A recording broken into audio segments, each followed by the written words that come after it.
대한민국 굴지의 코스메틱 기업 S&Q 코스메틱의 창업주이자 회장인 박선주 여사에게 요즘 한 가지 걱정거리가 생겼습니다. 그녀의 눈에 넣어도 아프지 않을 외동딸 박지연 때문이었죠. 자수성가하여 지금의 부와 명성을 쌓아 올린 박 여사에게 지연은 세상 그 무엇과도 바꿀 수 없는 소중한 존재였습니다. 어릴 적부터 부족함 없이 키웠지만 지연은 언제나 겸손하고 따뜻한 성품으로 자라주어 박 여사에게 큰 기쁨을 주곤 했어요. 그런 지연이 얼마 전 결혼하고 싶은 남자가 생겼다며 한 청년을 소개했습니다. 그의 이름은 최민준. 훤칠한 키에 서글서글한 인상, 그리고 명문대 출신이라는 배경까지. 겉으로 보기에는 흠잡을 데 없는 청년이었죠. 하지만 수많은 사람들을 상대하며 지금의 자리에 오른 박 여사의 눈은 생각보다 날카로웠습니다. 최민준이라는 청년, 어딘가 모르게 마음이 가지 않았어요. 지연과 함께 있을 때면 세상 다정한 연인인 척했지만 박 여사와 단둘이 마주할 때면 은연중에 드러나는 계산적인 태도와 미묘한 표정 변화가 그녀의 신경을 건드렸습니다. 특히 지연의 배경이나 S&Q 코스메틱의 규모, 박 여사의 개인 자산 등에 대해 묻는 그의 질문들은 지나치게 구체적이었죠. 지연이가 워낙 순수해서요. 제가 옆에서 잘 챙겨야죠. 이런 큰 기업을 이끌어 가시려면 얼마나 힘드실지 상상도 안 됩니다. 말은 그렇게 하면서도 그의 눈빛은 박 여사의 손목에 채워진 고가의 시계나 집안의 값비싼 장식품들을 훑고 있었어요. 어머님, 지연 씨는 정말 복받은 사람이에요. 어머님 같은 분이 뒤에 계시니 얼마나 든든하겠어요. 이런 말을 들을 때마다 박 여사는 속으로 쓴웃음을 삼켰습니다. 내 딸이 복을 받은 건지, 자네가 복을 받은 건지 어디 한번 두고 볼까 싶었죠. 지연은 최민준의 그런 면모를 전혀 눈치채지 못하는 듯 했습니다. 사랑에 빠진 딸의 눈에는 그저 모든 것이 완벽해 보이는 예비 신랑일 뿐이었어요. 박 여사는 이대로 결혼을 진행시켜도 될지 밤잠을 설치는 날이 늘어갔습니다. 딸의 행복을 위해서라면 무엇이든 할 수 있었지만 그 행복이 진실된 것이 아니라면 시작하지 않는 편이 옳다고 생각했으니까요. 고민 끝에 박 여사는 결단을 내렸습니다. 최민준이라는 청년의 본색을 확실하게 확인해 보기로요. 이것은 어쩌면 지연의 인생에서 가장 중요한 시험대가 될지도 모르는 일이었습니다. 박 여사는 최민준을 정식으로 저녁 식사 자리에 초대했습니다. 물론 지연이도 함께였죠. 장소는 박 여사가 개인적으로 아끼는 한적한 한정식집의 별실이었습니다. 화려함보다는 정갈함과 품격이 느껴지는 곳이었어요. 최민주는 최고급 수트를 빼입고 나타났습니다. 손목에는 번쩍이는 시계가 채워져 있었고 머리부터 발끝까지 한껏 신경 쓴 모습이 역력했죠. 와, 어머님. 이런 멋진 곳은 어떻게 하셨어요? 역시 안목이 대단하십니다.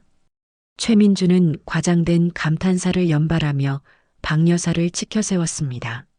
하지만 그의 시선은 음식이 나오기 전부터 방 안의 고가구와 그림들을 훑는데 더 바빠 보였어요. 지연은 그런 최민준의 모습이 마냥 듬직하고 세련되어 보였는지 사랑스러운 눈빛으로 그를 바라보고 있었습니다. 식사가 시작되자 최민준의 본색은 더욱 교묘하게 드러났습니다. 지연아, 이 나물 정말 맛있다. 그치? 지연이 소박한 나물 반찬을 가리키며 말하자 최민준은 입에 가져가기도 전에 이렇게 대꾸했어요. 그래, 나는 이런 것보다는 좀 더 특별한 게 좋은데. 예를 들면 캐비어나 트러플 같은 거 말이야. 지연이 너도 그런 거 좋아하잖아. 안 그래? 지연은 순간 표정이 살짝 굳었지만 이내 웃으며 아, 민준 씨는 그런 걸 좋아하는구나. 나는 이런 건강한 맛도 좋아라고 부드럽게 넘어갔습니다. 박 여사는 그 짧은 순간을 놓치지 않았죠. 대화는 주로 최민준이 이끌어갔습니다. 자신의 유학 시절 이야기, 유망하다는 사업 아이템, 그리고 아름아름 알고 있다는 상류층 인사들의 이름까지 은근히 자신의 가치를 포장하고 박 여사에게 어필하려는 속셈이 뻔히 보였어요. 박 여사가 간혹 사업적인 조언이나 인생의 지혜에 대해 이야기하려 하면 최민주는 금세 지루한 표정을 짓거나 화제를 돌리기 일쑤였습니다. 그의 관심사는 오로지 보이는 것, 가질 수 있는 것에만 집중되어 있는 듯 했죠. 어머님, S&Q 코스메틱 정도면 직원 복지도 엄청나겠어요. 연봉도 물론 최고 수준일 테고요. 지연이도 나중에 경영에 참여하게 되나요? 결국 최민준의 질문은 다시 그쪽으로 향했습니다. 박 여사는 옅은 미소를 지으며 대답했어요. 우리 회사는 직원들을 가족처럼 생각한답니다. 그리고 지연이는 스스로 원하는 길을 갈 수 있도록 지원할 생각이에요. 경영이든 다른 분야든 말이죠. 아, 그러시군요. 역시 열린 생각을 가지셨네요. 최민주는 고개를 끄덕였지만 그의 눈빛에는 실망감이 스치는 것을 박 여사는 똑똑히 보았습니다. 식사가 끝날 무렵 박 여사의 마음은 더욱 확고해졌어요. 저 청년은 안 되겠다고. 하지만 사랑의 눈먼 딸을 어떻게 설득해야 할지 그 방법이 문제였습니다. 며칠 후 박선주 여사는 자신의 집무실로 충직한 김 비서를 불렀습니다. 김 비서는 박 여사가 작은 화장품 가게를 운영하던 시절부터 함께 온 단순한 비서를 넘어 가족과도 같은 존재였죠. 박 여사는 그동안의 고민과 최민준에 대한 자신의 생각을 솔직하게 털어놓았습니다. 김 비서, 아무래도 안 되겠어. 최서방, 아니 최민준 그 사람. 우리 지연이한테 진심이 아닌 것 같아. 김 비서는 안경 너머 침착한 눈빛으로 박 여사를 바라보며 조용히 고개를 끄덕였습니다. 그녀 역시 최민준을 몇 번 보면서 박 여사와 비슷한 감정을 느꼈던 터였죠.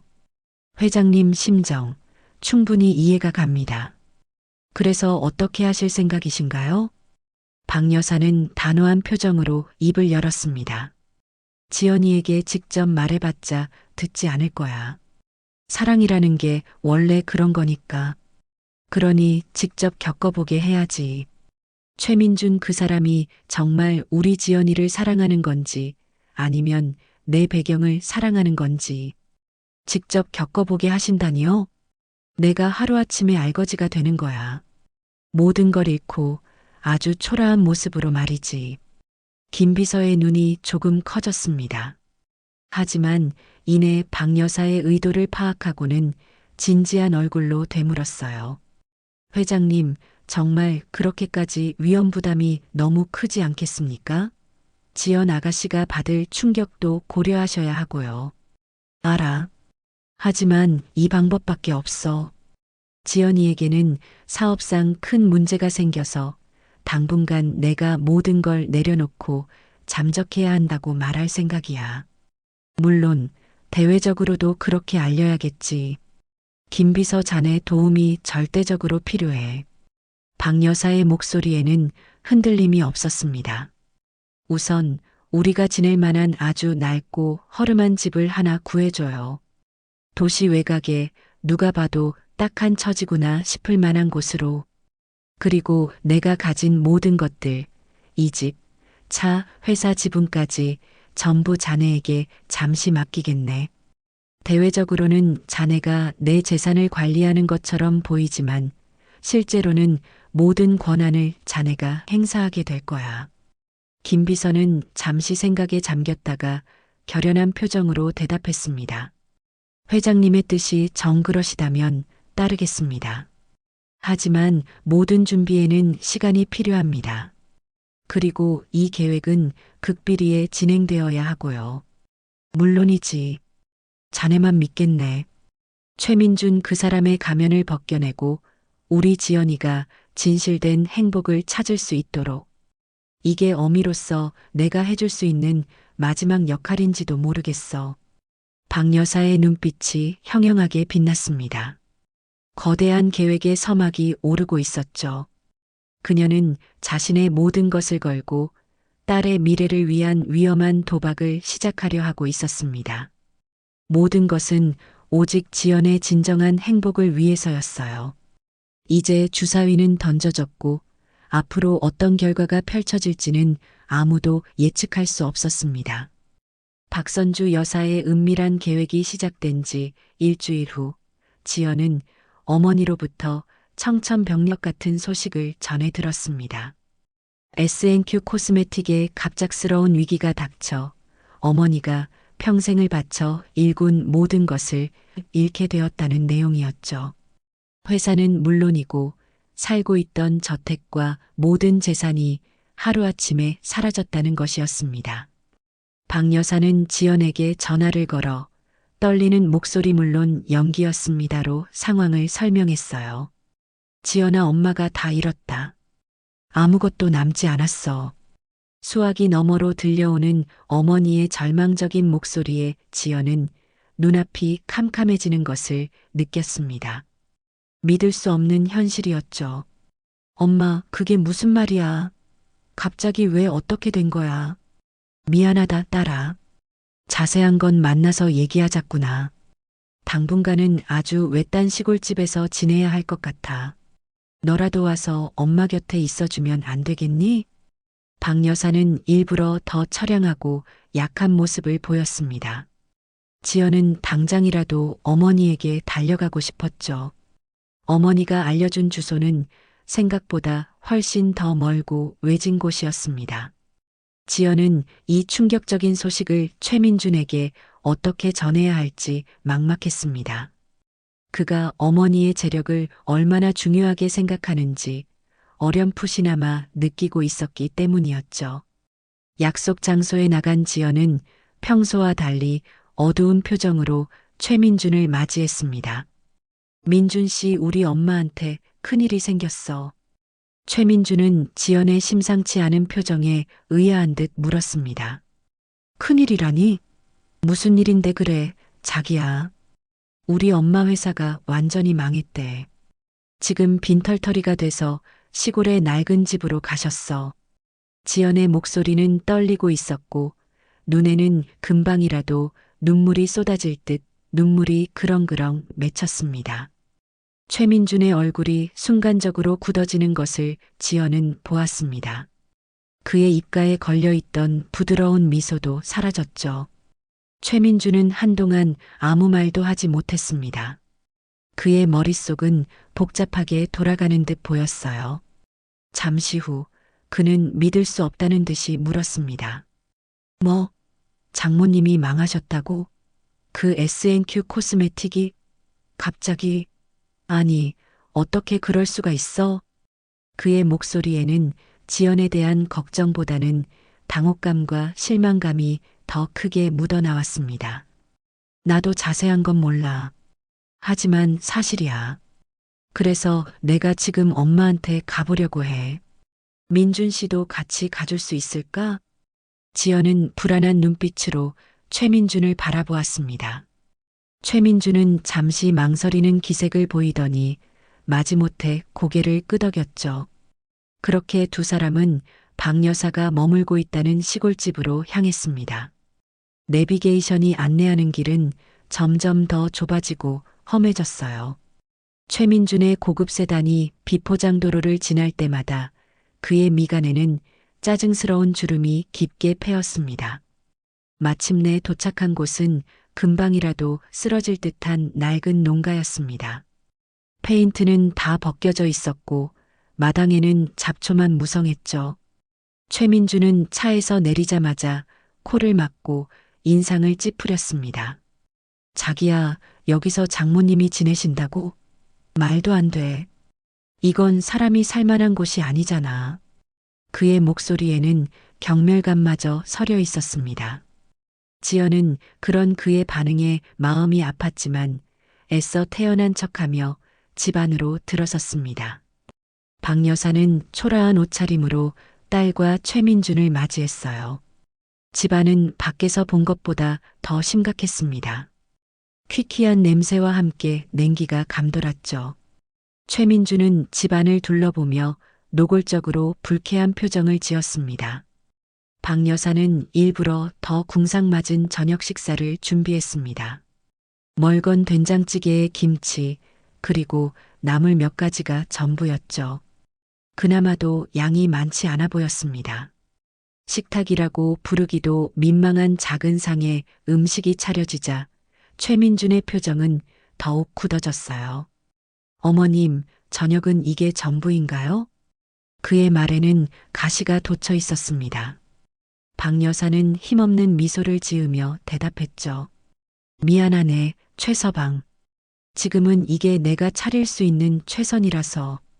시장할 텐데 어서 들게. 최민주는 수저를 드는 둥 마는 둥 했습니다. 된장찌개를 한술 뜨더니 미간을 찌푸렸고 반찬에는 아예 손도 대지 않았죠. 지연은 그런 그의 모습에 눈치가 보였지만 차마 아무 말도 할 수 없었습니다. 분위기는 살얼음판처럼 차가웠습니다. 최민주는 결국 참지 못하고 한마디 내뱉었습니다. 장모님, 이런 건 드실 만하세요? 솔직히 저는 좀 힘드네요. 그리고 저희 결혼하면 이런 모습 남들에게 보이기 좀 그런데 어떻게 생각하세요? 그의 말은 박 여사뿐만 아니라 지연에게도 큰 상처를 주었습니다. 박 여사는 속으로 걸려들었구나 생각하며 태연하게 대답했어요. 최서방 말이 맞네. 나 때문에 자네들 앞길 막는 건 아닌지 걱정이 되는군. 하지만 어쩌겠나. 이게 지금 내 현실인걸. 지연은 더 이상 참지 못하고 눈물을 글썽이며 자리에서 일어섰습니다. 민준 씨, 어떻게 그런 말을 할 수가 있어. 우리 엄마 앞에서. 최민주는 그런 지연을 보며 오히려 짜증을 냈죠. 뭘 잘했다고 큰 소리야? 틀린 말했어? 현실을 직시해야지. 언제까지 이렇게 살 건데? 박 여사는 조용히 그들의 대화를 지켜보고 있었습니다. 최민준의 가면이 생각보다 빨리 벗겨지고 있다는 사실에 씁쓸하면서도 한편으로는 다행이라는 생각이 들었어요. 이 시험은 이제 막 시작되었을 뿐이었습니다. 시골집에서의 불편한 하룻밤이 지나고 최민준의 태도는 더욱 싸늘하게 변했습니다. 그는 지연에게 아침부터 불만을 쏟아냈죠. 자기야, 나 도저히 여기서는 하루도 더 못 있겠다. 어젯밤에 벌레 때문에 잠도 제대로 못 잤어. 그리고 장모님 저렇게 되신 거 솔직히 말해서 우리한테 마이너스야. 지연은 최민준의 직설적인 말에 할 말을 잃었습니다. 민준 씨 어떻게 그렇게 말할 수 있어? 우리 엄마가 얼마나 힘드실 텐데. 힘든 건 알겠는데 그게 우리 결혼이랑 무슨 상관이야? 결혼 후에 경제적인 지원 같은 건 꿈도 꾸지 마시라고 확실히 말씀드려. 괜히 우리 힘들게 하시지 말고. 최민주는 마치 박 여사가 모든 불행의 원흉이라도 되는 듯 말했습니다. 지연은 그의 이기적인 태도에 깊은 실망감을 느꼈지만 차마 강하게 반박하지는 못했어요. 그 후로 최민주는 박 여사를 대놓고 무시하기 시작했습니다. 박 여사가 말을 걸어도 건성으로 대답하거나 아예 못 들은 척하기 일쑤였죠. 식사 시간이 되어도 투덜거리며 억지로 자리에 앉았고 박 여사가 차려준 음식에는 손도 대지 않았습니다. 어머님, 저는 입맛이 없어서요. 지연이랑 나가서 간단하게 사 먹고 올게요. 그는 지연의 손을 끌고 밖으로 나가려 했지만 지연은 그 손을 뿌리쳤습니다. 됐어, 민준 씨. 나 엄마랑 같이 있을 거야. 최민주는 그런 지연을 어이없다는 듯 쳐다보더니 결국 혼자 밖으로 나가버렸습니다. 박 여사는 딸의 착잡한 표정을 보며 마음이 아팠지만 이 또한 지나가야 할 과정이라고 생각하며 꾹 참았어요. 최민준의 본색은 이렇게 조금씩 그러나 확실하게 드러나고 있었습니다. 며칠 뒤 박 여사는 일부러 최민준에게 작은 도움을 요청했습니다. 비가 센 탓인지 방 한 구석 천장에 얼룩이 져 있었고 그 아래 놓인 작은 가구가 젖을까 염려되었기 때문이었죠. 마침 최민준이 거실에서 스마트폰만 만지작거리고 있는 것을 보고 박 여사가 조심스럽게 말을 건넸습니다. 최서방, 혹시 저기 있는 작은 장 좀 옮겨줄 수 있겠나? 내가 허리가 안 좋아서 힘을 쓰기가 어렵네. 최민주는 스마트폰에서 눈을 떼지도 않은 채 귀찮다는 듯이 대답했습니다. 아, 장모님. 제가 그런 일 하려고 여기 온 거 아닌데요. 지연이더러 하라고 하시거나 정 안 되면 사람을 쓰세요. 요즘 그런 심부름해주는 업체도 많잖아요. 그의 말투에는 일말의 성의도 느껴지지 않았습니다. 박 여사는 어이가 없었지만 꾹 참고 다시 한번 부탁했어요. 사람 쓸 형편이 못 돼서 그러네. 지연이도 지금 장 보러 나가서 없고 잠깐이면 될 텐데. 최민주는 그제야 고개를 들고 박 여사를 쳐다보더니 짜증이 역력한 목소리로 말했습니다. 장모님, 제가 왜요? 저도 지금 바쁩니다. 제 프로젝트 때문에 신경 쓸 일이 한두 가지가 아니라고요. 그는 다시 스마트폰으로 시선을 돌렸고 박 여사는 더 이상 아무 말도 하지 않았습니다. 결국 박 여사는 혼자 낑낑대며 장을 옮겨야 했죠. 최민주는 그 모습을 곁눈질로 보면서도 못 본 척 외면했습니다. 그 순간 지연이 장을 보고 돌아와 그 광경을 목격하고 말았어요. 민준 씨, 지금 뭐 하는 거야? 엄마 혼자 저 무거운 걸 옮기시는데 보고만 있었어? 지연의 목소리에는 분노가 담겨 있었습니다.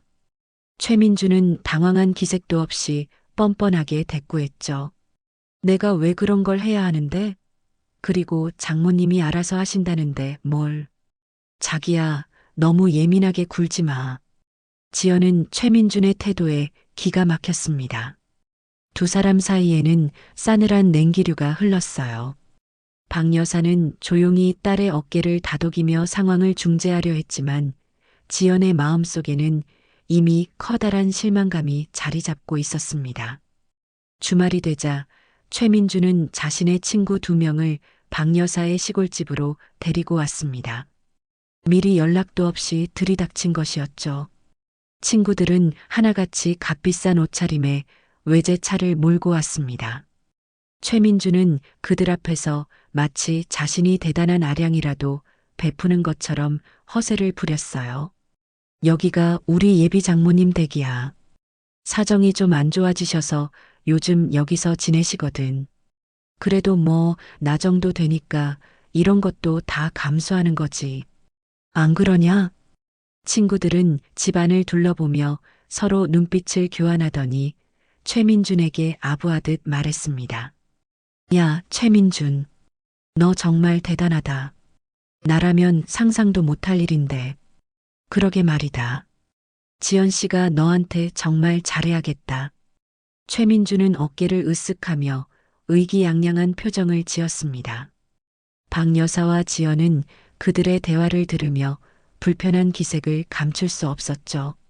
잠시 후 박 여사가 부엌에서 차를 준비하는 사이 최민주는 친구들과 마루에 앉아보란 듯이 큰 소리로 떠들기 시작했습니다. 솔직히 말해서 여기 진짜 최악이지 않냐? 냄새부터 시작해서 벌레까지. 내가 지연이 아니었으면 이런 데 발도 안 들여놨을 거야. 한 친구가 맞장구를 쳤습니다. 근데 너 정말 이 결혼할 거냐? 장모님 저렇게 되셨는데 나중에 내가 다 책임져야 하는 거 아니야? 미쳤냐? 내가 왜? 각자 알아서 사는 거지. 지연이한테도 이미 다 말해놨어. 괜히 우리한테 손 벌릴 생각하지 마시라고. 그때 물을 뜨러 나왔던 지연이 그들의 대화를 전부 듣고 말았습니다. 지연의 얼굴은 하얗게 질렸고 손에 들고 있던 컵이 바닥으로 떨어지며 요란한 소리를 냈어요. 최민준과 그의 친구들은 깜짝 놀라 지연을 쳐다보았습니다. 최민준의 얼굴이 당황스러움으로 일그러지는 것을 박 여사는 놓치지 않았죠. 박 여사는 조용히 다가가 깨진 컵 조각을 치우며 딸의 등을 가만히 쓸어주었습니다. 지연의 눈에서는 뜨거운 눈물이 하염없이 흘러내리고 있었어요. 최민준의 가면은 이제 걷잡을 수 없이 벗겨지고 있었습니다. 최민준의 본색이 드러날수록 지연의 마음은 갈기갈기 찢겨나갔습니다. 그동안 자신이 사랑했던 남자가 과연 지금 눈앞에 이 사람이 맞는지 혼란스럽기 그지없었죠. 어머니 앞에서 보였던 그의 냉담한 태도, 이기적인 말들, 그리고 친구들 앞에서 어머니와 자신을 비웃던 모습까지 모든 것이 비수처럼 지연의 가슴에 박혔습니다. 밤마다 잠 못 이루고 뒤척이며 눈물 흘리는 날이 계속되었어요. 엄마 나 어떡하면 좋아. 민준 씨가 그 사람이 내가 알던 사람이 아닌 것 같아. 지연은 결국 어머니의 품에 안겨 울음을 터뜨렸습니다. 박 여사는 아무 말 없이 딸의 등을 토닥여 주었죠. 그녀 역시 마음이 아팠지만 지금은 지연 스스로 깨닫고 결정할 시간을 주어야 한다고 생각했습니다. 지연은 최민준에게 예전처럼 다정하게 대할 수가 없었습니다. 그를 볼 때마다 실망감과 배신감이 뒤섞여 차갑게 대하게 되었죠. 최민준은 그런 지연의 변화를 감지하고는 오히려 적반하장으로 나왔습니다. 자기야, 요즘 나한테 왜 이렇게 쌀쌀맞아? 내가 뭘 잘못했는데? 혹시 장모님 때문에 그래? 지금 힘든 건 장모님이지 우리가 아니잖아. 우리까지 우울해할 필요는 없다고. 그의 뻔뻔한 태도에 지연은 할 말을 잃었습니다. 사랑이라는 감정 뒤에 숨겨져 있던 그의 이기심과 오만함이 역겹게 느껴지기 시작했어요. 하지만 몇 년 동안 쌓아온 감정이 그렇게 쉽게 정리될 리 만무했습니다. 혹시 내가 너무 예민한 걸까? 아니면 그 사람도 갑작스러운 상황 변화에 당황해서 저러는 걸까? 지연의 마음은 여전히 갈피를 잡지 못하고 흔들렸습니다. 헤어지자는 말을 꺼내기가 너무나 두려웠던 것이죠. 박 여사는 지연의 고통을 덜어주고 최민준의 본색을 확실히 드러내기 위해 또 다른 계획을 실행에 옮겼습니다. 며칠 후 김 비서가 우연히 길에서 주었다며 고급 시계 케이스 하나를 박 여사에게 건네고 갔죠. 물론 그 안에는 정교하게 만들어진 가짜 명품 시계가 들어 있었습니다. 박 여사는 저녁 식사 후 최민준에게 그 시계 케이스를 슬쩍 내밀었어요. 최서방, 이거 혹시 자네 시계 아닌가? 오늘 김 비서가 집 근처에서 주었다고 가져왔던데 꽤 갓나가 보이는 물건이라서. 최민준은 의아한 표정으로 케이스를 열어보았습니다. 그 안에는 번쩍이는 금장 시계가 들어 있었죠. 그는 시계를 꺼내 이리저리 살펴보더니 눈을 반짝였습니다. 가짜라는 것은 꿈에도 생각하지 못하는 눈치였어요. 와, 장모님, 이거 제 시계는 아닌데요. 정말 좋은 시계네요. 브랜드 로고를 보니 이거 최소 1,000만 원은 넘는 모델인데요. 그의 목소리는 흥분으로 들떠 있었습니다. 주인이 안 나타나면 어떻게 하죠? 이거 경찰서에 가져다 줘야 하나요? 박 여사는 태연하게 대답했습니다. 글쎄다. 주인이 나타나면 좋겠지만 안 나타나면 자네가 가져도 되지 않겠나? 이런 좋은 시계 자네한테 잘 어울릴 것 같은데. 최민준은 기다렸다는 듯이 환하게 웃으며 시계를 자신의 손목에 차보았습니다. 정말요, 장모님? 그래도 될까요? 와, 역시 장모님은 통이 크시다니까요. 감사히 잘 쓰겠습니다. 그는 마치 어린아이처럼 좋아하며 연신 시계를 어루만졌습니다. 조금 전까지 박 여사에게 쌀쌀맞게 굴던 태도는 온데간데 없었죠. 박 여사는 그런 그의 모습을 보며 속으로 혀를 찼습니다. 저렇게 쉬운 남자였다니 지연 역시 최민준의 속물적인 모습에 또 한 번 깊은 실망감을 느껴야 했어요. 박 여사의 재정 상황이 최악이라는 것을 알면서도 최민준은 결혼 준비에 대한 압박을 멈추지 않았습니다. 그는 지연에게 틈만 나면 호화로운 예식장, 최고급 드레스, 값비싼 예물 이야기를 늘어놓았죠. 자기야, 우리 결혼식은 시내호텔에서 하는 게 어때? 거기 음식이랑 분위기가 끝내주거든. 내 친구들도 다 거기서 했는데 나만 초라하게 할 순 없잖아. 지연은 기가 막혔지만 애써 차분하게 대답했습니다. 민준 씨, 우리 엄마 상황 알잖아. 지금 그런 걸 생각할 때가 아니야. 결혼식은 최대한 간소하게 했으면 좋겠어. 최민주는 지연의 말에 발끈하며 목소리를 높였습니다. 간소하게? 자기야, 제정신이야? 내 체면이 있지. 아무렇게나 할 순 없다고. 그리고 장모님 사정은 장모님 사정이고 우리 결혼은 우리 결혼이잖아. 장모님께 손 벌릴 순 없으니 내가 어떻게든 알아서 마련해봐. 내 이름으로 대출을 받든지 아니면 내가 가진 폐물이라도 팔든지. 그의 말은 충격적이었습니다. 지연은 더 이상 참을 수가 없었죠. 민준 씨, 어떻게 그런 말을 할 수가 있어? 우리 엄마가 지금 어떤 심정인데 그런 말이 나와? 그리고 내 폐물? 그건 다 우리 엄마가 나한테 사준 것들이야. 그래서 뭐, 어차피 이제 장모님 돈도 아니잖아. 자기야, 현실적으로 생각하자. 사랑만으로 결혼하는 거 아니라는 거 너도 잘 알잖아. 두 사람의 언성은 점점 높아졌고 결국 큰 다툼으로 번졌습니다. 지연은 최민준의 끝없는 탐욕과 이기심에 치가 떨렸어요. 박 여사는 방 안에서 두 사람의 다툼을 조용히 듣고 있었습니다. 딸의 마음이 얼마나 아플지 생각하니 가슴이 미어졌지만 이 폭풍이 지나가야만 맑은 하늘을 볼 수 있다는 것을 알고 있었기에 섣불리 나설 수가 없었죠. 최민주는 이제 가면 속의 맨 얼굴을 거의 다 드러내고 있었습니다. 박선주 여사의 계획은 더욱 치밀하고 대담하게 진행되었습니다. 며칠 뒤 조용하던 시골집에 건장한 체격의 남자 3명이 들이닥쳤습니다. 그들은 험악한 인상의 검은 양복 차림이었고 누가 봐도 사채업자임을 직감할 수 있었죠. 물론 이들 역시 김 비서가 섭외한 연기자들이었습니다. 박선주 씨 계십니까? 당장 안 나옵니까? 그들은 고함을 치며 대문을 거칠게 두드렸습니다. 박 여사와 지연, 그리고 마침 거실에 있던 최민주는 깜짝 놀라 밖으로 나갔습니다.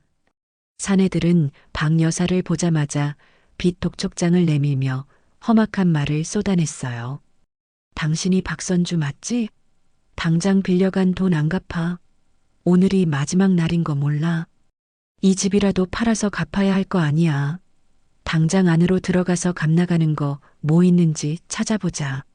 사내들은 막무가내로 집 안으로 밀고 들어와 가구와 물건들에 빨간색 압류 딱지를 붙이기 시작했습니다. 집안은 순식간에 아수라장이 되었죠. 지연은 겁에 질려 박 여사 뒤로 숨었고 박 여사는 애써 침착하게 그들을 막아섰지만 역부족이었습니다. 최민주는 처음에는 당황한 듯 어쩔 줄 몰라 하다가 사태가 심상치 않게 돌아가자 슬금슬금 뒷걸음질 치기 시작했습니다. 그의 얼굴에는 공포심과 함께 귀찮은 일에 휘말리기 싫다는 표정이 역력했죠. 한 사내가 최민준을 발견하고는 위협적으로 다가갔습니다. 어이, 거기 젊은 양반. 당신 이 여자랑 무슨 관계야? 빚보증이라도 섰나? 최민준은 질겁하며 손사래를 쳤습니다. 아, 아닙니다. 저는 아무 관계 없습니다. 그냥 잠깐 들른 사람입니다. 그는 비굴할 정도로 다급하게 변명하며 상황을 모면하려 애썼습니다. 박 여사와 지연은 그런 그의 모습에서 한없는 배신감을 느꼈어요. 상황은 점점 더 험악해졌습니다. 사채업자들은 집안을 뒤지며 고함을 질렀고 박 여사와 지연에게 폭언을 서슴지 않았습니다. 한 사내가 박 여사의 팔을 거칠게 잡아끌자 지연이 울부짖으며 그를 막아섰죠. 우리 엄마한테 손대지 마세요. 제발 그만하세요. 그 순간 최민주는 더 이상 이곳에 있다가는 자신에게도 불똥이 튈 수 있겠다고 판단한 모양이었습니다. 그는 주위를 살피더니 아무도 자신을 보고 있지 않은 틈을 타 몰래 대문 쪽으로 움직였습니다. 그리고는 뒤도 돌아보지 않고 냅다 주랭랑을 쳤죠. 일단 나라도 피해야겠어. 나중에 연락할게. 그가 마지막으로 남긴 말은 너무나도 비겁하고 무책임했습니다. 지연은 자신들을 버리고 도망치는 최민준의 뒷모습을 망연자실하게 바라볼 수밖에 없었습니다. 어머니가 위험에 처한 상황에서 사랑한다던 남자는 이렇게 쉽게 그들을 버리고 떠나버린 것이었죠. 지연의 눈에서 뜨거운 눈물이 쉴 새 없이 흘러내렸습니다. 사채업자들은 최민준이 사라진 것을 보고는 서로 눈짓을 교환하더니 오늘은 이 정도로 하지. 내일까지 돈 준비 안 해놓으면 이 집은 우리 거야. 알았어? 라는 마지막 경고를 남기고 철수했습니다. 물론 이 모든 것은 박 여사와 김 비서가 짜놓은 각본대로 움직인 것이었죠. 집안에는 박 여사와 지연 그리고 처참한 적막감만이 남았습니다. 박 여사는 딸을 안아주며 아무 말도 하지 않았습니다. 이제 지연도 최민준이라는 남자의 실체를 뼈저리게 깨달았을 테니까요.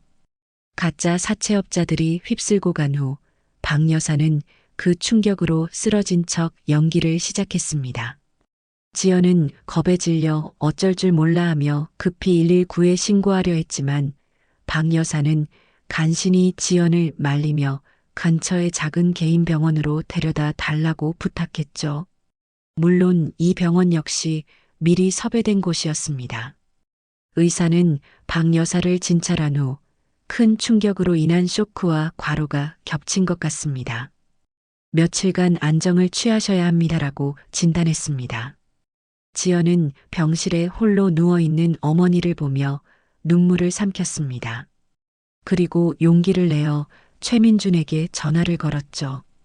어머니가 쓰러져 병원에 입원했다는 사실을 알리기 위해서였습니다. 혹시라도 그가 자신의 행동을 후회하고 달려와 줄지도 모른다는 아주 작은 희망을 품고서요. 하지만 수화기 너머로 들려온 최민준의 목소리는 지연의 마지막 기대마저 산산조각 내버렸습니다.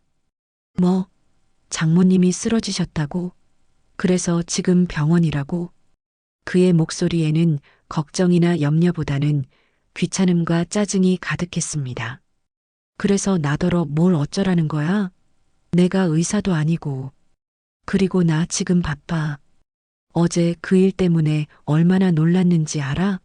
괜히 나까지 피곤하게 만들지 말고 지연이 내가 알아서 잘 챙겨드려. 지연은 떨리는 목소리로 물었습니다.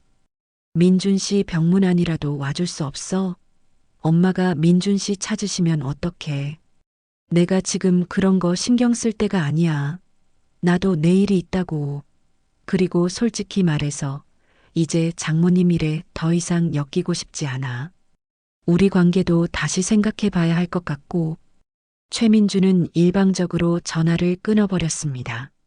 지연은 멍하니 끊어진 전화기를 들고 서 있을 수밖에 없었죠.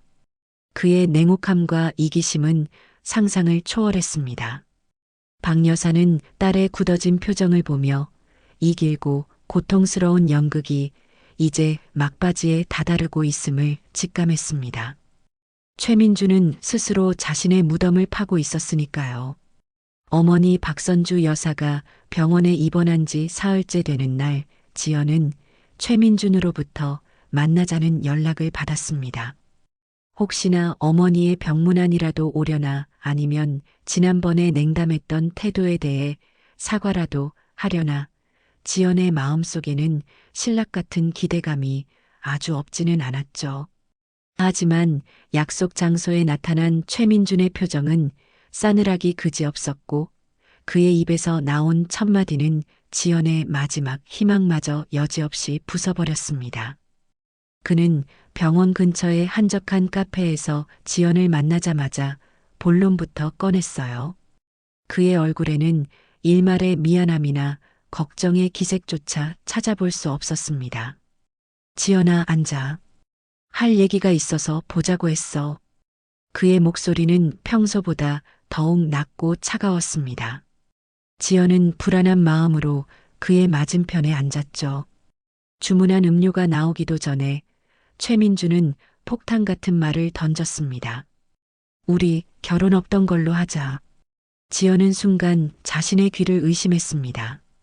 심장이 바닥으로 쿵 떨어지는 것 같았어요. 뭐라고? 민준 씨, 지금 그게 무슨 말이야? 말 그대로야.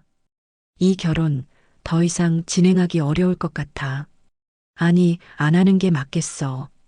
최민주는 마치 남의 이야기를 하듯 태연하게 말했습니다. 그의 눈빛은 냉정했고 그 안에는 지연에 대한 어떤 감정도 담겨 있지 않은 듯 했어요. 지연은 떨리는 목소리로 물었습니다. 이유가 뭐야? 우리 엄마 때문이야? 갑자기 이렇게 어떻게 나한테 이럴 수 있어? 최민주는 코웃음을 쳤습니다. 이유? 이유는 너도 잘 알잖아. 솔직히 말해서 내가 장모님 딸만 아니었으면 진작에 끝냈을 관계야. 그런데 이제 장모님마저 저렇게 되셨으니 내가 뭘 더 기대할 수 있겠어? 내 앞길 창창한데 망한 집안 며느리 될 순 없잖아. 그의 말은 비수처럼 지연의 가슴에 꽂혔습니다. 지난 몇 년간 그와 나누었던 사랑과 추억들이 한순간에 부정당하는 느낌이었죠. 지연은 눈물이 차오르는 것을 간신히 참으며 그를 노려보았습니다. 하지만 최민준의 뻔뻔함은 여기서 그치지 않았습니다. 그는 마치 자신이 피해자라도 되는 것처럼 황당한 요구를 늘어놓기 시작했어요. 그리고 그냥 헤어질 순 없지. 그동안 내가 너한테 들인 시간과 감정, 그리고 우리 집안의 명예도 있는데 내가 나한테 사과하는 의미로 그리고 이 관계를 정리하는 조건으로 그동안 내가 너한테 쓴 모든 비용과 정신적인 피해 보상까지는 아니더라도 최소한의 성의는 보여야 한다고 생각해. 지연은 그의 말에 기가 막혀 헛웃음이 나왔습니다. 뭐? 성의? 보상? 민준 씨, 지금 제정신이야? 누가 누구한테 사과를 하고 보상을 해야 하는 상황인데. 왜 이래, 아마추어처럼. 원래 이렇게 끝날 때는 다들 이렇게 하는 거야. 내가 너무 많은 걸 바라는 것도 아니잖아. 내가 나 때문에 입은 피해는 생각 안 해? 사람들이 나를 어떻게 보겠어. 파혼남이라고 수군거릴 거 아니야. 그동안 내 배경 보고 접근했던 여자들도 다 떨어져 나갈 테고. 그는 자신의 망가진 이미지를 보상하라며 적반하장의 태도를 보였습니다. 그의 얼굴에는 일말의 양심의 가책도 찾아볼 수 없었어요. 그는 지연이 아직도 자신에게 미련이 남아있을 것이라 생각하는 듯 혹은 박 여사가 망하기 전의 재력을 떠올리며 마지막 한 몫이라도 챙기려는 속셈인 듯 했습니다. 지연은 그의 파렴치함에 치가 떨렸습니다. 최민준의 황당한 요구를 듣는 순간 지연의 머릿속은 차갑게 식어내렸습니다. 그동안 그에게 가졌던 일말의 미련이나 연민마저 사라지고 분노와 혐오감만이 남았죠. 그녀는 더 이상 예전에 순진하고 사랑에 약했던 박지연이 아니었습니다. 어머니의 시련과 최민준의 배신을 겪으며 그녀는 훨씬 더 강인해져 있었어요. 지연은 차분하지만 단호한 목소리로 입을 열었습니다. 최민준 씨. 그녀는 더 이상 그를 민준 씨라고 부르지 않았습니다. 그 작은 호칭의 변화에도 최민준은 미세하게 눈썹을 찡긋했지만 지연은 아랑곳하지 않았죠. 내 본 모습, 이제야 정말 똑똑히 잘 봤어. 아니, 어쩌면 처음부터 알고 있었는지도 몰라. 애써 외면했을 뿐이지. 지연의 목소리에는 경멸감마저 실려 있었습니다. 최민주는 그녀의 달라진 태도에 살짝 당황한 듯 했지만 애써 태어난 척 반문했죠. 무슨 소리야? 내가 뭘 어쨌다고. 보상? 위자료? 그래, 좋아. 계산 똑똑히 해보자. 그동안 내가 우리 엄마 그리고 나한테 준 상처와 배신감은 얼마로 계산하면 될까? 내가 우리 엄마 병원 한번 안 찾아온 그 괘씸함은? 내가 내 친구들 앞에서 우리를 모욕했던 그 값은? 내가 우리 엄마 앞에서 보였던 그 모든 오만방자함은 또 얼마를 청구해야 할까? 지연의 목소리는 점점 더 날카로워졌습니다. 그녀의 눈빛은 분노로 타오르고 있었지만 이상하게도 머리는 맑았어요. 내가 나한테 쓴 시간과 감정? 웃기지 마. 그건 사랑이 아니라 투자였겠지. 내가 말하는 내 집안의 명예? 그런 건 처음부터 존재하지도 않았던 것 같고, 사과를 받아야 할 사람은 내가 아니라 바로 우리 엄마와 나야. 최민주는 지연의 기세에 눌려 아무 말도 하지 못했습니다. 그는 지연이 이렇게까지 나올 줄은 예상하지 못했던 듯 얼굴이 불그락푸르락 변했죠. 너 지금 말 다 했어? 아니, 아직 시작도 안 했어. 최민준 씨, 당신은 정말 최악의 인간이야. 당신 같은 사람을 사랑했다고 믿었던 내 자신이 한심하고 부끄러울 정도야. 파혼? 좋아. 내가 아니라 당신을 버리는 거야. 그리고 위자료는커녕 앞으로 2번 다시 내 눈앞에 그리고 우리 가족 앞에 나타나지 않는 게 당신이 나한테 줄 수 있는 유일한 성의일 거야. 명심해. 지연은 자리에서 벌떡 일어섰습니다. 한때 사랑했던 남자에 대한 마지막 예의 따위는 던져버린 지 오래였죠. 그녀는 뒤도 돌아보지 않고 카페를 나섰습니다. 혼자 남은 최민주는 당혹감과 분노로 얼굴을 일그러뜨렸지만 지연의 단호한 태도에 어떤 반박도 할 수 없었어요. 그는 자신이 상황을 잘못 판단했다는 것을 어렴풋이 느끼기 시작했습니다. 지연이 최민준에게 통쾌하게 한 방을 날리고 돌아온 날 저녁 박선주 여사는 병실에서 조용히 딸을 맞이했습니다. 지연의 얼굴에는 후련함과 동시에 깊은 슬픔이 어려 있었죠. 박 여사는 딸의 이야기를 묵묵히 들어주었습니다. 그리고 이제 모든 것을 마무리 지을 때가 왔다고 생각했어요. 지연의 완전한 마음의 정리를 위해서 그리고 자신의 계획을 완성하기 위해서 마지막 카드를 꺼내 들기로 했습니다. 다음 날 박 여사는 김 비서를 통해 최민준에게 개인적으로 연락을 취했습니다. 마지막으로 할 이야기가 있으니 조용히 병원으로 와달라는 메시지였죠. 최민준은 지연에게 된통당한 터라 박 여사의 연락을 받고 의아해하면서도 혹시나 상황을 반전시킬 기회가 될지도 모른다는 일말의 기대를 품고 병원으로 향했습니다. 그는 박 여사가 자신에게 무언가를 제안하거나 아니면 지연을 설득해 달라고 부탁할 것이라고 예상했을지도 모릅니다. 병실에는 박 여사 혼자였습니다. 그녀는 창백하지만 평온한 얼굴로 최민준을 맞이했죠. 왔나, 최서방. 아니, 이제 최민준 군이라고 불러야겠지. 최민준은 어색하게 마른 침을 삼키며 박 여사 앞에 섰습니다. 저 어머님, 아니 박 여사님. 어제 지연이 일은 제가 좀 심했던 것 같습니다. 사과드립니다. 그는 또다시 능숙하게 가면을 바꿔 쓰려 했지만 박 여사는 그의 말을 가로막았습니다. 됐네. 사과받자고 부른 거 아니니까. 그보다 자네에게 한 가지 제안을 하고 싶어서 불렀네. 박 여사는 침대 옆 협탁 서랍에서 낡은 봉투 하나를 꺼냈습니다. 봉투는 그다지 두꺼워 보이지 않았죠. 내 전 재산은 다 날아갔지만 그래도 혹시 몰라서 아주 약간의 비상금을 숨겨둔 게 있었네. 큰 돈은 아닐세. 정말 얼마 안 돼. 박 여사는 봉투를 최민준에게 내밀었습니다.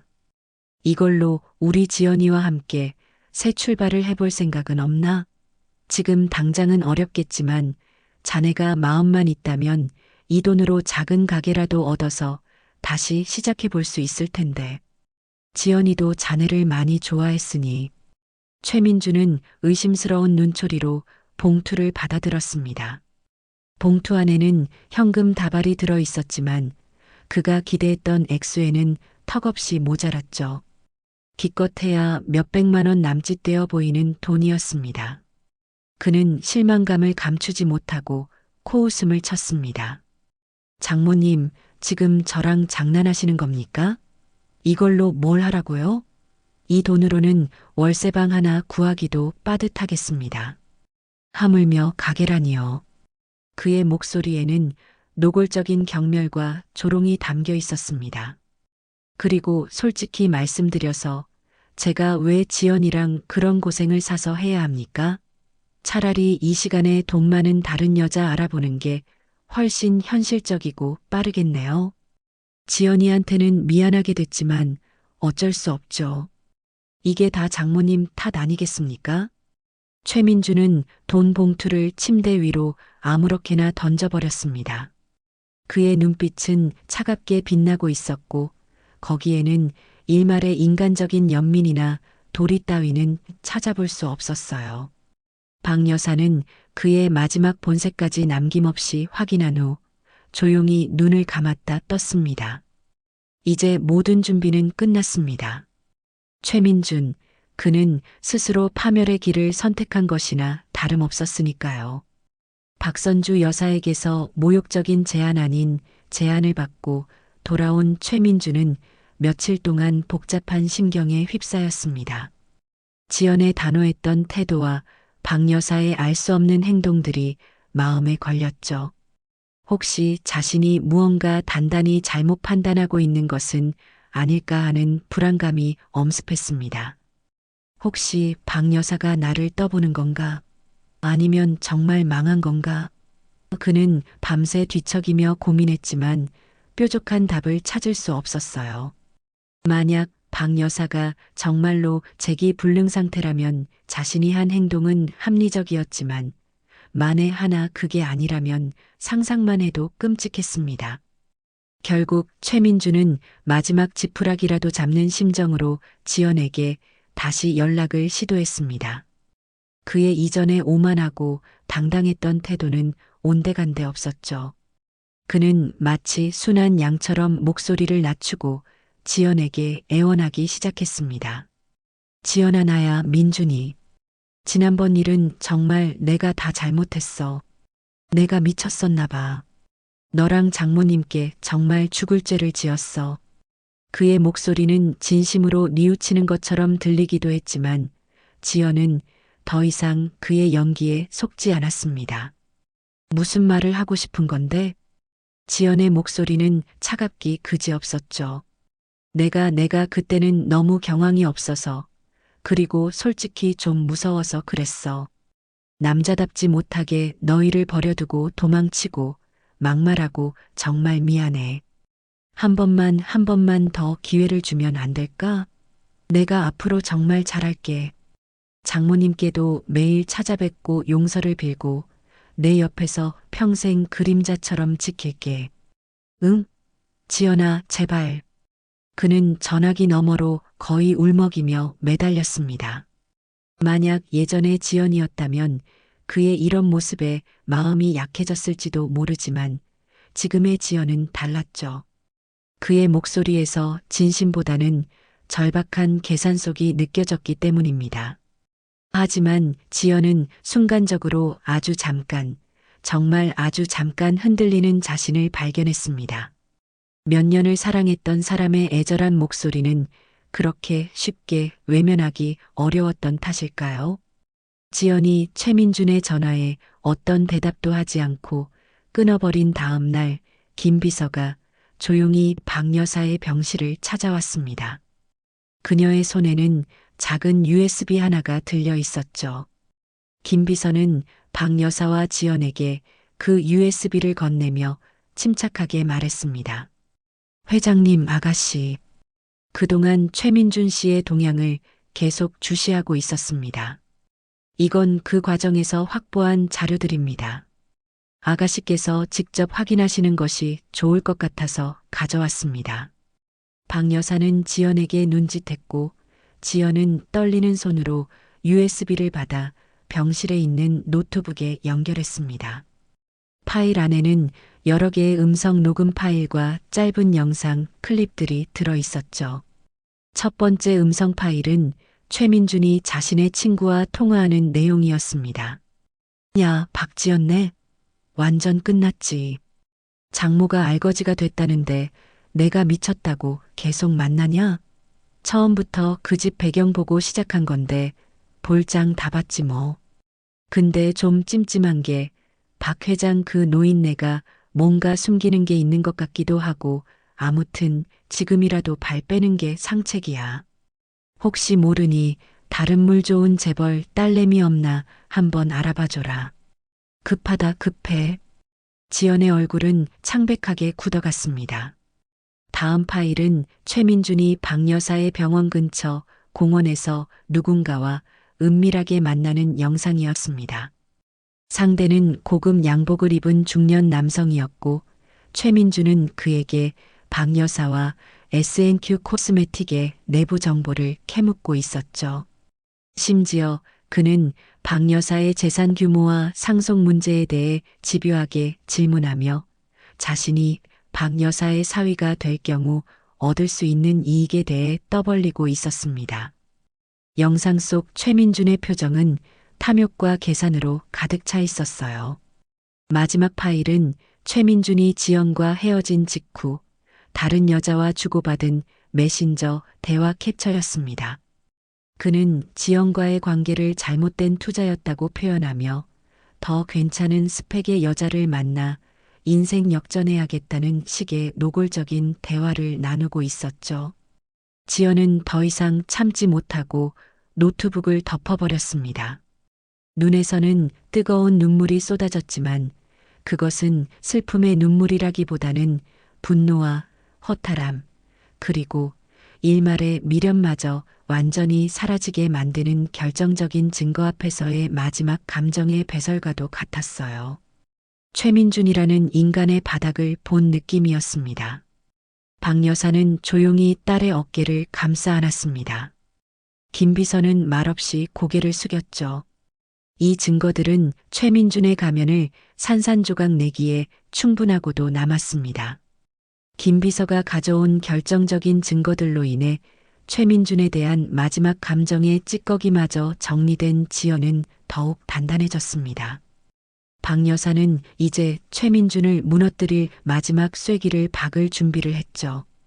그녀는 김 비서를 통해 최민준에게 지연이가 당신을 마지막으로 한 번 더 보고 싶어 한다. 중요한 할 말이 있다고 하니 내일 시골집으로 와달라는 메시지를 전달했습니다. 최민준은 지연이 자신에게 다시 기회를 주려는 것이라고 착각하고 쾌재를 불렀습니다.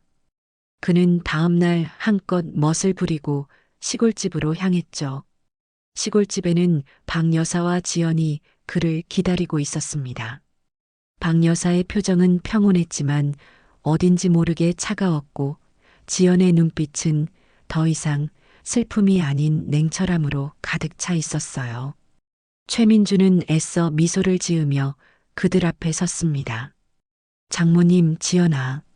나왔어. 불러줘서 고마워. 박 여사가 먼저 입을 열었습니다. 최민준 군 앉게. 자네에게 제안할 것이 있어서 불렀네. 우리 지연이가 아직 자네에 대한 마음을 다 접지 못한 것 같아서 말이야.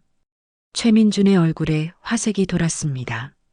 그는 의기양양한 표정으로 지연을 바라보았죠. 정말이야, 지연아? 역시 넌 날 잊지 못할 줄 알았어. 지연은 아무 말 없이 그를 쏘아볼 뿐이었습니다. 박 여사가 말을 이었습니다. 그래서 말인데 정자네가 우리 지연이와 결혼하고 싶다면 지금 우리 형편에 맞춰서 조촐하게 식을 올리는 건 어떤가? 여기 이 시골집 마당에서 하객도 없이 우리 가족끼리만 모여서 말이야.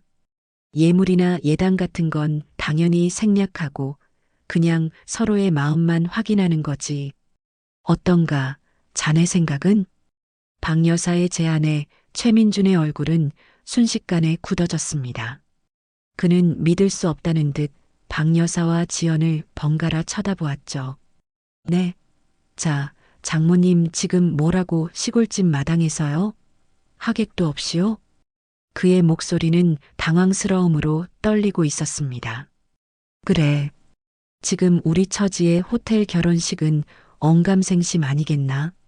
진심으로 서로 사랑한다면 형식이야 뭐가 중요하겠어. 박 여사의 말에 최민주는 더 이상 참지 못하고 버럭 소리를 질렀습니다. 그의 얼굴은 분노로 시뻘겋게 달아올랐죠. 지금 제정신이세요? 장난하십니까? 내가 미쳤어요? 그런 거지 같은 결혼식을 하게. 내 친구들이 알면 뭐라고 하겠어요? 이건 나를 완전히 무시하는 처사 아닙니까? 그는 그동안 애써 유지해왔던 예의 바른 청년의 가면을 완전히 벗어 던지고 본색을 드러냈습니다. 그의 눈에는 경멸과 분노가 이글거렸어요. 박 여사는 싸늘한 미소를 지으며 그를 바라보았습니다. 지연은 그의 추악한 모습에 고개를 절레절레 저었죠. 이제 모든 것이 끝났다는 것을 직감할 수 있었습니다. 최민주는 스스로 무덤을 판 것이나 다름없었으니까요. 박선주 여사의 초라한 결혼식 제안에 최민준의 이성은 완전히 끊어져 버렸습니다.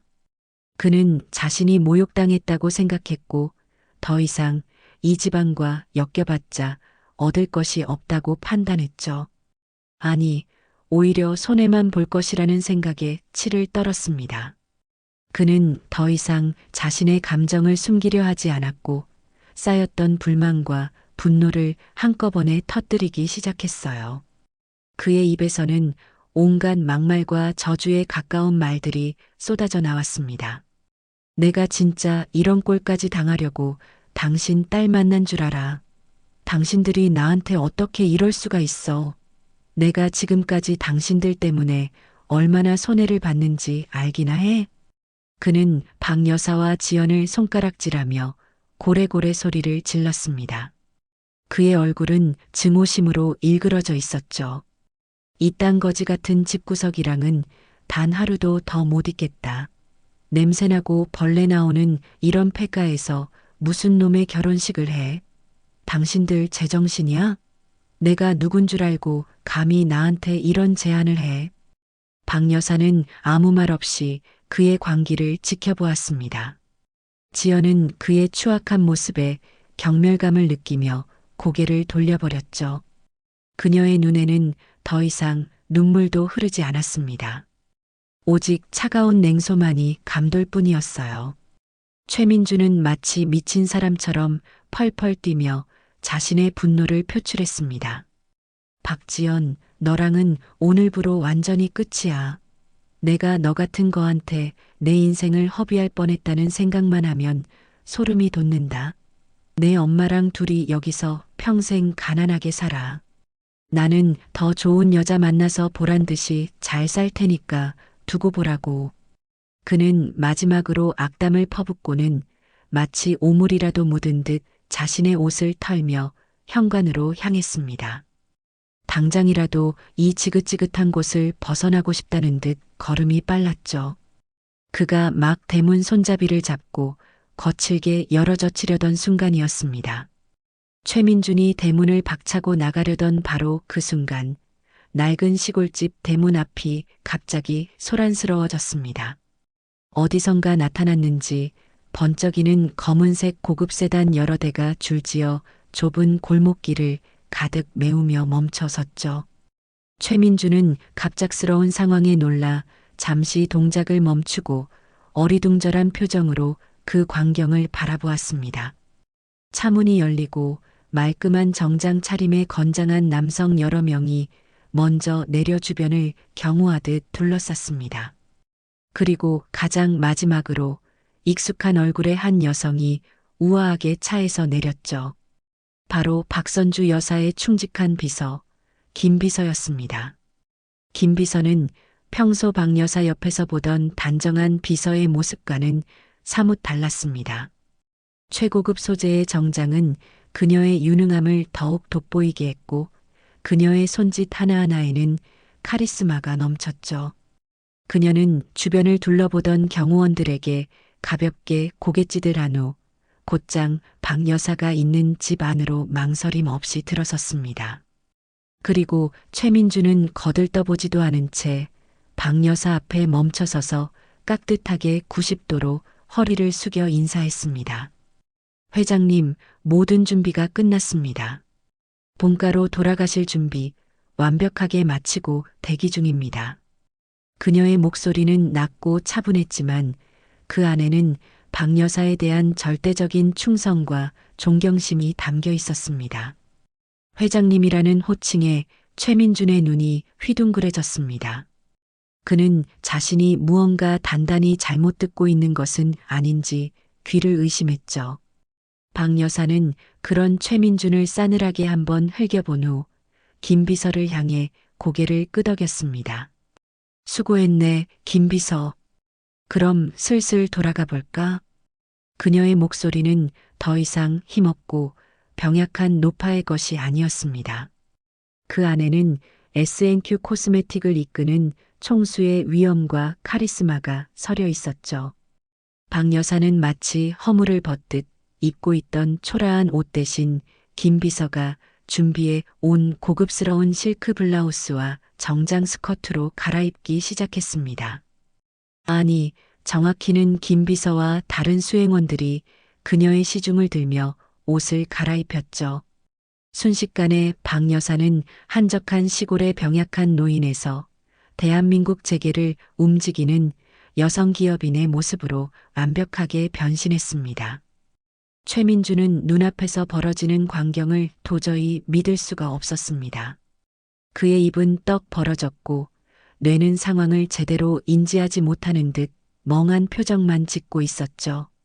박선주 여사가 고급 옷으로 갈아입고 수행원들의 호의를 받으며 자신 앞을 지나쳐 대문으로 향하는 모습을 그는 마치 유령이라도 본 것처럼 넋 놓고 바라볼 뿐이었습니다. 지연 역시 평소의 단아한 모습 그대로였지만 어딘지 모르게 더욱 당당하고 자신감 넘치는 태도로 어머니의 뒤를 따랐습니다. 박 여사는 대문 앞에 멈춰서서 여전히 상황 파악을 못하고 있는 최민준을 향해 차갑게 말했습니다. 최민준 군, 내가 왜 이런 연극을 했다고 생각하나? 최민준은 그제야 정신이 번쩍 드는 듯 했습니다. 그의 얼굴은 순식간에 하얗게 질려갔고 다리는 후들거리기 시작했죠. 회 회장님? 이게 다 무슨... 내 딸 지연이의 옆자리에 자네 같은 속물은 어울리지 않아서 말일세.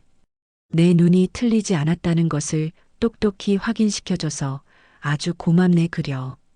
박 여사의 목소리에는 경멸감과 함께 일말의 통쾌함마저 묻어나왔습니다. 자네가 그토록 무시하고 경멸했던 이 패가와 알거지 노파는 전부 자네의 본색을 보기 위한 무대장치였을 뿐이야. 그리고 자네는 아주 훌륭하게 그 역할을 수행해 주었지. 아주 바닥까지 남김없이 말이야. 최민준의 얼굴에는 절망감이 떠올랐습니다. 그동안 자신이 저질렀던 모든 어리석은 행동들, 박 여사와 지연에게 퍼부었던 막말과 무례함, 그리고 자신의 탐욕과 이기심이 주마등처럼 스쳐 지나갔습니다. 그는 자신이 얼마나 엄청난 기회를 제 발로 걷어찼는지, 그리고 얼마나 돌이킬 수 없는 실수를 저질렀는지 깨달았습니다. 하지만 이미 때는 늦었죠. 박 여사와 지연은 그에게 마지막 눈길조차 주지 않고 고급 세단에 올라탔습니다. 차는 미끄러지듯 시골길을 빠져나갔고 최민주는 텅 빈 폐가 앞에 홀로 남아 망연자실하게 그 모습을 지켜볼 수밖에 없었습니다. 그의 머릿속은 경악과 절망 그리고 뒤늦은 후회로 뒤엉켜 터져버릴 것 같았어요. 한순간에 천국에서 지옥으로 떨어진 기분이 바로 이런 것일까요? 박선주 여사와 지연이 탄 차가 시야에서 사라지자 최민주는 그 자리에 풀썩 주저앉았습니다. 모든 것이 꿈이기를 바랐지만 눈앞의 현실은 너무나도 냉혹했죠. 그는 자신이 저지른 실수의 무게를 그제야 실감하며 공포에 휩싸였습니다. 이대로 모든 것이 끝장이라는 생각에 정신이 번쩍 들었죠. 그는 미친 사람처럼 머리를 감싸 쥐고 괴로워하다가 문득 마지막 희망이라도 붙잡으려는 듯 벌떡 일어섰습니다. 그리고는 방금 전 박 여사의 차가 사라진 방향으로 허둥지둥 달려가기 시작했어요. 하지만 이미 차는 보이지 않았습니다. 그는 절박한 심정으로 휴대폰을 꺼내 지연에게 전화를 걸었습니다. 신호는 갔지만 지연은 받지 않았죠. 그는 포기하지 않고 수십 통의 전화를 더 걸고 애원하는 내용의 문자 메시지를 쉴 새 없이 보냈습니다. 지연아, 제발 전화 좀 받아줘. 내가 다 잘못했어. 내가 정말 죽을 죄를 지었어. 한 번만, 딱 한 번만 더 기회를 주면 안 될까? 내가 평생 너랑 장모님, 아니 회장님 발바닥이라도 핥으면서 살게. 제발. 그의 문자에는 처절함과 비굴함이 뚝뚝 묻어났습니다. 예전에 오만하고 당당했던 최민주는 어디에도 없었죠. 오직 자신의 실수를 만회하고 싶은 절박함만이 남아있을 뿐이었습니다. 며칠 후 최민주는 수소문 끝에 박선주 여사의 본가를 알아내 무작정 찾아갔습니다. 거대한 저택의 철문 앞에서 그는 몇 시간이고 무릎을 꿇고 용서를 빌었습니다. 회장님, 제가 정말 잘못했습니다. 제가 눈이 멀어서 회장님과 아가씨의 깊은 뜻도 모르고 망언을 저질렀습니다. 부디 이 못난 놈을 한 번만 용서해 주십시오. 회장님께서 시키시는 일은 무엇이든 다 하겠습니다. 그의 처절한 외침은 저택 담장을 넘어가지 못했습니다.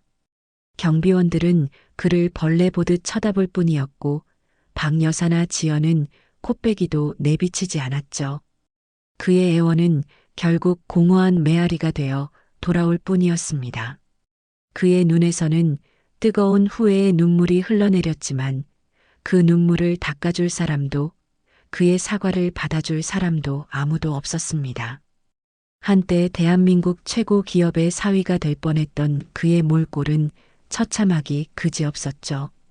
최민준이 박선주 여사의 집 앞에서 추태를 부린다는 보고를 받은 박 여사는 눈 하나 깜짝하지 않았습니다. 그녀는 김 비서에게 단호하게 지시를 내렸죠. 최민준 그자 더 이상 우리 집 근처에 얼씬도 못하게 조치하게. 그리고 그동안 지연이에게 받아간 선물이나 금품이 있다면 그 목록을 전부 정리해서 내용 증명으로 보내. 반환하지 않을 시에는 법적 조치를 취하겠다고 명시하고. 박 여사의 목소리는 얼음장처럼 차가웠습니다. 그녀는 최민준에게 일말의 동정심도 느끼지 않았어요. 오히려 그의 파렴치한 행동에 대한 대가를 확실하게 치르게 하고 싶었습니다.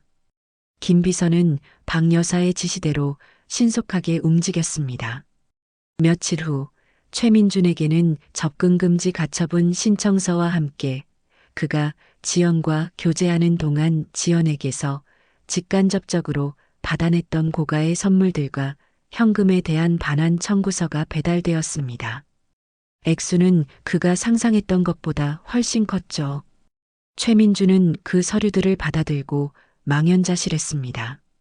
그가 지연에게 투자했던 것보다 훨씬 더 많은 것을 토해내야 할 판이었으니까요. 그는 변호사를 찾아가 상담도 받아보았지만 상황은 그에게 절대적으로 불리했습니다. 박 여사 측에서 준비한 증거는 차고 넘쳤고 여론 또한 그에게 등을 돌린 상태였죠. 자네의 진심은 결국 돈이었고 자네의 사랑은 철저한 계산이었지. 내 딸 지연이 곁에는 자네 같은 기생충 같은 인간은 단 한순간도 머물 자격이 없네. 다시는 우리 가족 앞에 나타나지 않는 것이 자네가 할 수 있는 유일한 속죄일 것이야. 박 여사는 김 비서를 통해 최민준에게 마지막 메시지를 전달했습니다. 그 메시지에는 어떤 감정도 실려 있지 않았지만 최민준에게는 사형 선고나 다름없이 느껴졌을 겁니다. 그는 모든 것을 잃었습니다. 명예, 사랑, 그리고 돈까지도요. 그가 그토록 경멸했던 가난보다 더 깊은 절망의 나락으로 떨어지고 만 것이었죠. 모든 폭풍이 지나간 후 박선주 여사의 집에는 오랜만에 평화가 찾아왔습니다. 지연은 이번 일을 겪으면서 정신적으로나 감정적으로나 몰라보게 성숙해졌죠.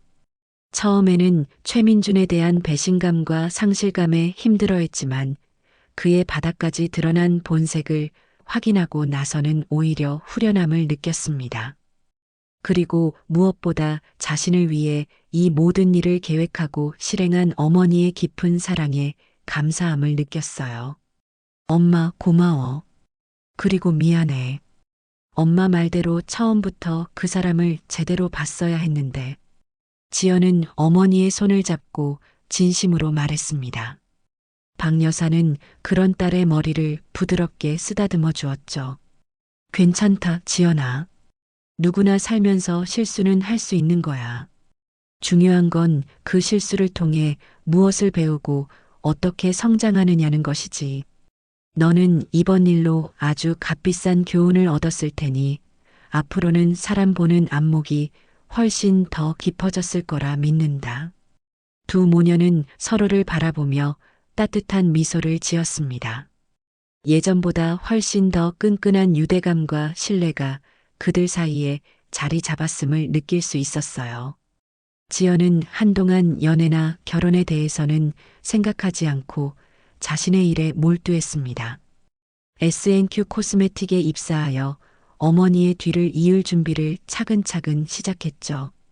예전에는 그저 주어진 환경에 안주하려는 경향이 있었다면 이제는 스스로 목표를 설정하고 적극적으로 자신의 삶을 개척해 나가려는 의지가 강해졌습니다.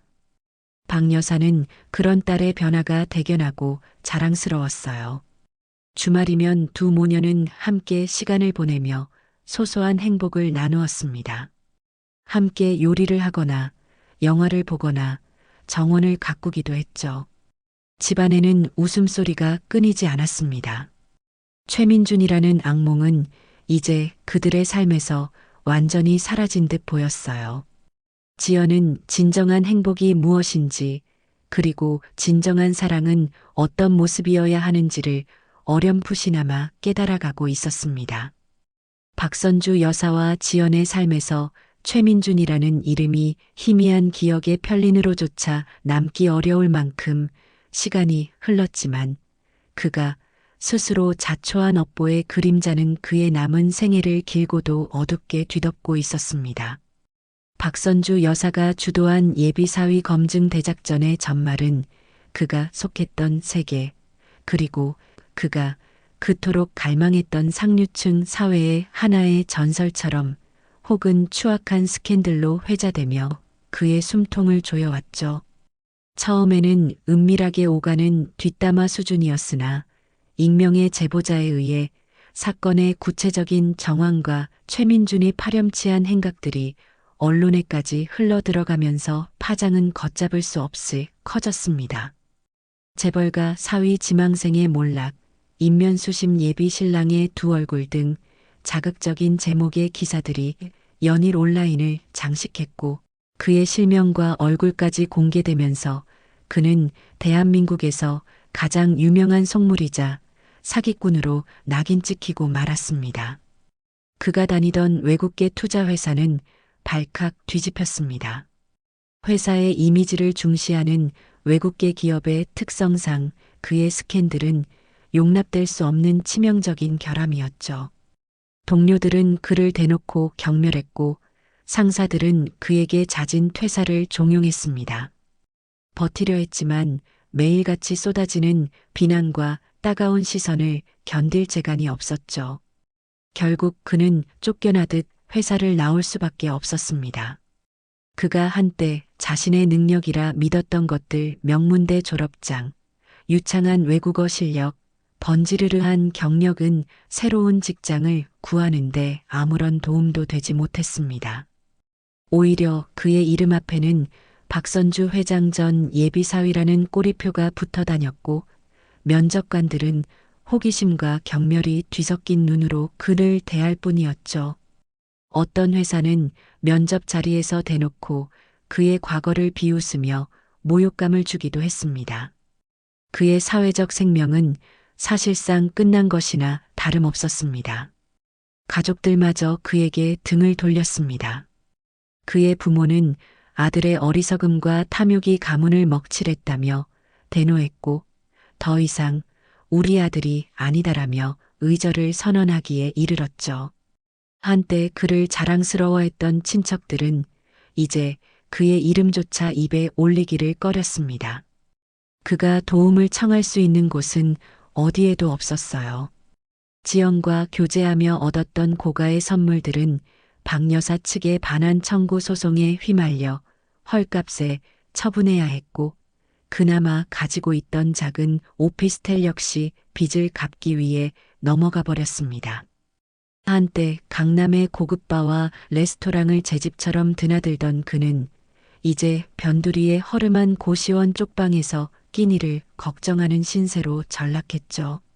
밤마다 그는 쓰디쓴 소주를 들이켜며 자신의 과거를 후회했지만 시간은 되돌릴 수 없었습니다.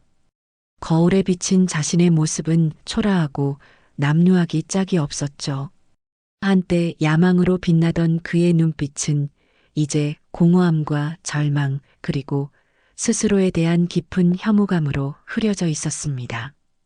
그는 자신이 얼마나 어리석었는지 그리고 얼마나 소중한 것들을 자신의 탐욕 때문에 잃어버렸는지 뼈저리게 깨달았지만 그 깨달음은 너무나도 늦고 고통스러웠습니다.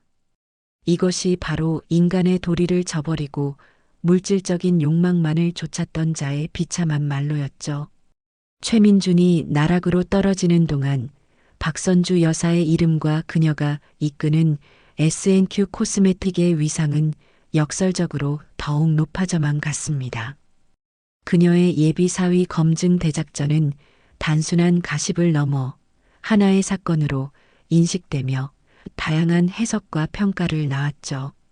일부에서는 그녀의 방식이 지나치게 치밀하고 냉정했다는 비판적인 시각도 있었지만 대다수의 여론은 자식을 보호하고 기업을 지키려는 그녀의 결단력과 지혜에 찬사를 보냈습니다. 특히 여성들 사이에서는 그녀가 보여준 강인함과 현명함이 큰 공감을 얻으며 닮고 싶은 여성 리더로서의 이미지가 더욱 확고해졌죠. 여러 경제 주간지와 여성지에서는 그녀의 리더십과 경영 철학을 심층적으로 다루는 기획 기사를 연이어 게재했습니다. 가족을 지키듯 기업을 경영하는 철의 여인, 위기를 기회로 만드는 승부사, 박선주 회장의 해안 등의 제목으로 그녀의 삶과 업적이 재조명되었죠. S&Q 코스메틱은 정직과 신뢰를 중요시하는 기업이라는 이미지를 얻었고 소비자들의 브랜드 충성도 또한 눈에 띄게 상승했습니다. 이는 곧바로 매출 증대로 이어졌고 회사의 주가는 연일 최고치를 경신하며 시장의 뜨거운 관심을 받았습니다. 박 여사는 이러한 세간의 평가에 일희일비하지 않았습니다.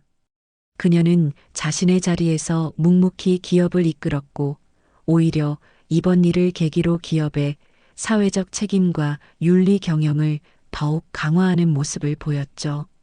그녀는 막대한 사재를 출연하여 한부모 가정과 소외된 여성들을 위한 재단을 설립했고, 이는 그녀의 인간적인 면모를 더욱 돋보이게 하는 계기가 되었습니다. 박 여사 개인적으로도 이번 일은 큰 의미를 지녔습니다. 딸 지연과의 관계는 이전보다 훨씬 더 깊고 단단해졌죠. 모녀는 단순한 가족을 넘어 서로를 이해하고 지지하는 가장 가까운 친구이자 동반자가 되었습니다. 박 여사는 집무실 한편에 놓인 지연의 사진을 바라보며 종종 생각에 잠기곤 했습니다. 그때 내가 그런 결정을 내리지 않았다면 우리 지연이는 지금 어떤 모습일까? 아찔한 상상이었지만 이내 고개를 저으며 안도했습니다. 딸이 겪었을지도 모를 더 큰 불행을 막았다는 사실, 그리고 딸이 진정한 행복을 찾아가는 모습을 지켜볼 수 있다는 사실에 그녀는 깊은 감사를 느꼈습니다. 그녀의 날카로운 통찰력과 용기 있는 결단은 결국 가족과 기업 모두를 더욱 빛나게 만든 원동력이 되었던 것입니다. 최민준과의 악연이 깨끗이 정리되고 몇 해가 흘렀습니다. 박지연은 과거의 아픔을 완전히 극복하고 S&Q 코스메틱의 유능한 실무자이자 어머니 박선주 회장의 든든한 후계자로 성장해 있었죠. 그녀는 더 이상 과거에 순진하고 세상 물정 모르던 아가씨가 아니었습니다. 최민준 사건은 그녀에게 값비싼 교훈을 남겼고 그 교훈은 사람을 보는 날카로운 안목과 진실된 가치를 분별하는 지혜로 승화되었죠. 그녀는 일에 몰두하며 자신의 커리어를 쌓아갔고 그 과정에서 내면의 아름다움은 더욱 빛을 발했습니다. 한동안 연애에는 전혀 관심이 없던 그녀였지만 운명은 예기치 않은 순간에 찾아오는 법이었죠. 그녀는 한 건축 포럼에 강연자로 참석했다가 그곳에서 자신의 프로젝트를 발표하던 젊은 건축가 김도연을 만나게 되었습니다. 김도연은 화려한 언변이나 빼어난 외모를 가진 사람은 아니었지만 자신의 일에 대한 깊은 철학과 진정성 있는 태도가 인상적인 남자였죠. 그는 지연이 S&Q 코스메틱의 후계자라는 사실을 전혀 모른 채 그녀의 지적인 매력과 따뜻한 시선에 먼저 호감을 느꼈습니다.